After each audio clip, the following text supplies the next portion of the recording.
Good morning. I'm on a Central Line train heading north to the end of the Central Line to Epping for episode 2 of End of the Line. So welcome to Epping Station in the top right hand corner of the tube map. The station wasn't originally built as part of the Underground, instead being part of the Great Eastern Railway in the 1860s.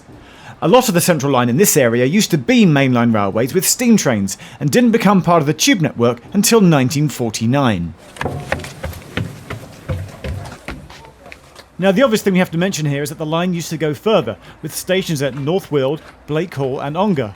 But it closed on the last day of September in 1994, actually the same day that Aldwych Station on the Piccadilly line closed. A real dilemma for the enthusiast of the time, who had to decide did they want to be on the last train out of Aldwych or the last train here out on the Central Line. Now trains do still operate here as part of the heritage Epping to Ongar Railway, and I've dug into my video archives and found this footage that I've never used before when making a Londonist video back in 2014. Craven unit trains were running that day, that even put up some roundels too, and I found the infamous zero marker point from which all points on the Underground are still measured from to this day. And if you do come here, then look out for this. This is a temporary sign at the moment, there will be a more permanent one, but the 00 pertains to 0 miles and 0 chains, which is how they measure railways. And the whole of the tube network, even today, even though this branch is closed, is still measured from this point in Ongar. That little white post there is the start of the tube network.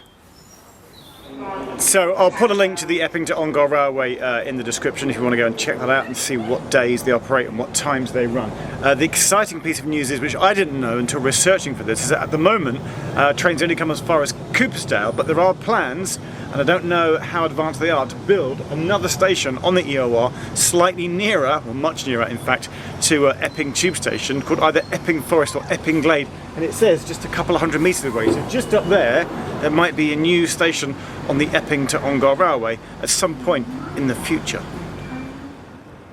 Epping Station certainly looks lovely, and there's a green plaque on the outside here denoting that this is also the starting point of the Essex Way. That's an 81-mile footpath between here and Harwich. If walking's not your thing though, it might be because you're a driver, and if that's the case, Epping certainly does cater for the motorist, as it has the largest car park of any station on the network. So Epping Tube Station has 541 car parking spaces, including accessible bays and motorcycle parking and a bike rack. It's the largest on the tube because it's really popular, because it's cheaper TfL fares than, say, getting a train from Harlow on National Rail into town. So it fills up quite early on. Get here early if you want to park your car here at Epping. But what intrigues me is that at the bottom of the very large car park, can you see there's this, is that a yellow tube train? This is locomotive L11, and it's a hybrid experiment of 2 trains stuck back to back. It's from 1964, when 2 engine locomotives were cut in half and stuck together to form a rather unique shunting locomotive to use in depots. With 2 engines in use, it was more than powerful enough for its job shifting tube trains around. It's part of the Signalling and Locomotive Museum here, and as well as the preserved unit, they're also restoring the excellent Epping signal cabin next door, which you can book a visit to go and see. Link in the description.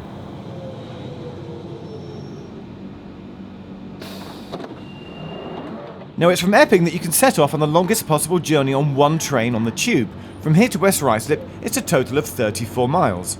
It's also just outside of the M25, one of only 5 stations on the network to be so. It's also in Zone 6, but only because Essex County Council pays subsidy that make the fares cheaper and therefore this part of the line more attractive to use. In fact, Debden and Thaydon Boyce used to be in Zone A and Epping in Zone B, which nowadays would make them Zones 7 and 8, but instead they're all in Zone 6.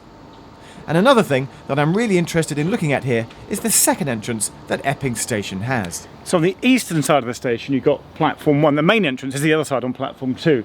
This is the Hillcrest Way entrance exit, and I'm delighted to say that in recent times this has changed and has become more accessibly friendly, because it used to be that these gates were locked at all times, and if you look on the TfL website on the step-free tube map, there's a little box under, you know, the little red dagger for Epping that basically said, and this is incredible, that if you wanted step-free access, say if you're in a wheelchair and you wanted to exit on this side because there's only a footbridge over to the other side, you could speak to station station staff at your departure station and let them know that you wanted to be routed in to platform 1, and they would actually call up Central line control and make sure that the train you were on came in on this side and not the other side, so that you had step-free access. But now, delighted to say, this seems to have been improved. There's a poster up suggesting that this entrance exit is opened at more times, at more hours of the day, and maybe you don't have to call up line control so often. But there is still a little box there you can call if you do get here and you find the gate locked and you do want access. Good to see.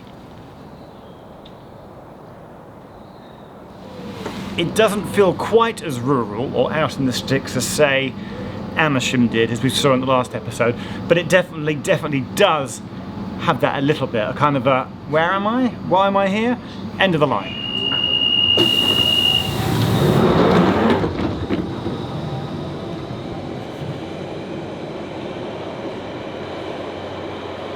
So that's Epping Station, which is of course on a station road, just a 5-minute walk away from the local high street. That's just your usual run-of-the-mill parade of shops, although I did quite like this impressive church. You should now, of course, make the effort with your Oyster card or travel card to come here at some point and explore for yourself at the end of the line. And as a final fun fact, did you know this isn't the only Epping station in the world? You type Epping Station into Google, it threw up the 2 that are in Australia. There's one in Melbourne and there's one in Sydney on the metro there as well. So this train's just arrived. I'm about to go and catch this, take this home. That is the end of the 2nd episode of End of the Lines Epping, exploring all the stations at the end of the lines on the London Underground. There's a playlist coming up. Press like, press subscribe. Thanks for watching. Bye.